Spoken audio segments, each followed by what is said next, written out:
the state of the nation.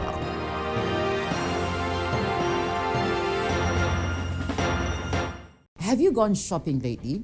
Maybe you went into your usual supermarket or downtown Harare, Kumatak shop. The prices are very, very much unaffordable. This is putting a lot of pressure on us. We can't afford this anymore. It is always hard for us. The story is the same. The cooking oil prices will leave you looking shocked.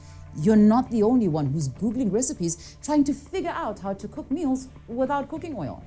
That's how bad it is. What's happening? Why are prices up? We thought prices don't go up in US dollars. So why has the price of cooking oil gone up from around $4 last year to as much as $7 today?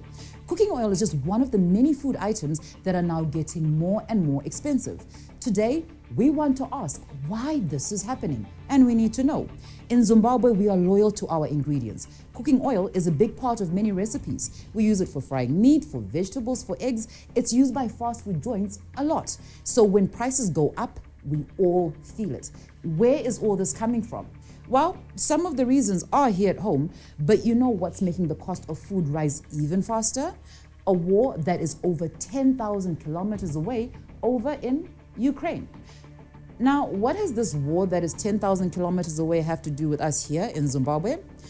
Let's take a look at a few ways in which the Russia-Ukraine war is hitting our pockets.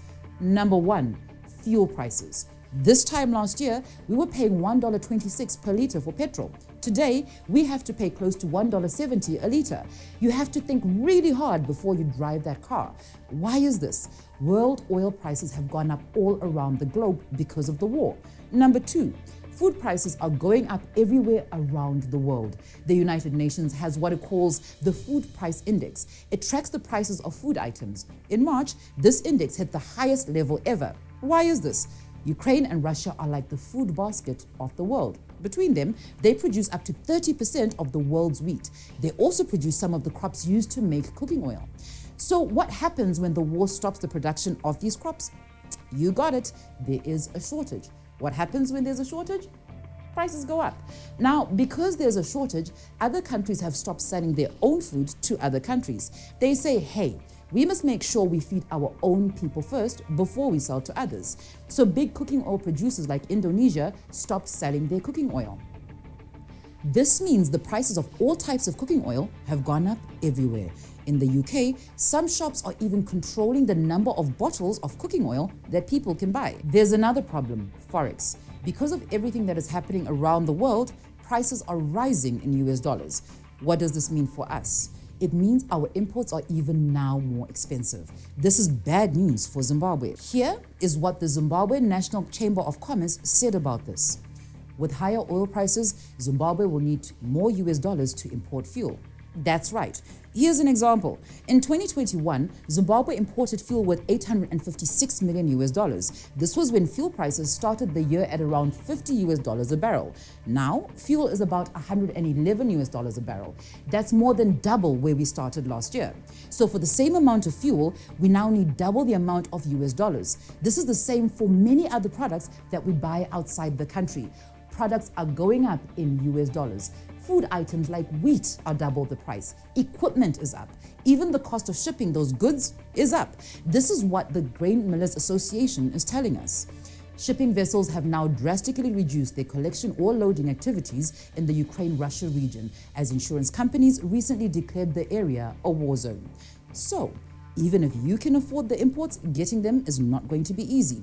Here's one more thing to worry about: production costs. We have Sable Chemicals. This company makes ammonium nitrate fertilizer.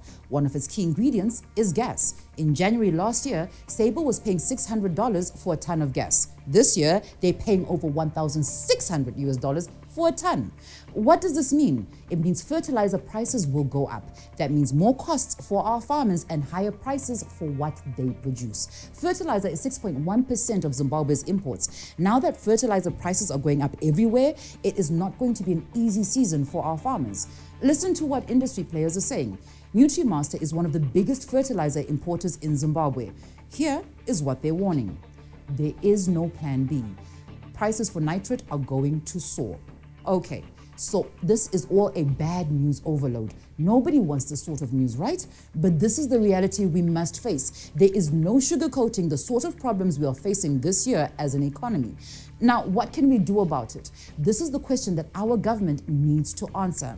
These are problems that every government on the earth is facing right now. What are we doing about it? Number one, the government has cut the fuel levy from 12.7 US cents per litre to 8.7 cents. The government also released 30 million litres of fuel from its strategic reserves. These are good moves, but we want to see more measures on that front. But as citizens, we need to start carpooling. This is done all over the world. Let's reduce our carbon footprint. We have seen some regulation changes on hybrid cars. Let's see more being done on full electric ones too. This will be good for our pockets and that of the government. Number two, we need to scale up our programs to grow more food locally. There's good news on wheat. Because of the government's extensive investment into irrigation infrastructure, Zimbabwe produced one of its biggest wheat harvests in years. This means we lessen the amount of wheat we import. $146 million US. That's the amount of money we saved in 2021 because we invested in irrigation and increased our wheat output. We will always import wheat because our bakers need to mix our local wheat with imported wheat. But when we grow more wheat, as we have done, we at least reduce the amount of money we spend on imports. Major local cooking oil companies are contracting local farmers to grow soya. This crop is used to make the raw material for cooking oil. We need to expand this so that we can cut the amount of imports. The world is changing. This is what the president has said about all this. A new world order is emerging, and Zimbabwe must respond appropriately and creatively so it is not sidelined or placed on the receiving end of these fast-paced global changes.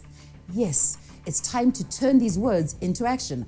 High food prices are now a global reality. There's little we can do about ending global wars between powerful countries, but there's a lot we can do to make us less dependent on them. The Ukraine war may be thousands of kilometers away, but the impact is close to home. Let's use this crisis to do better for our economy. Like, share, comment, and subscribe.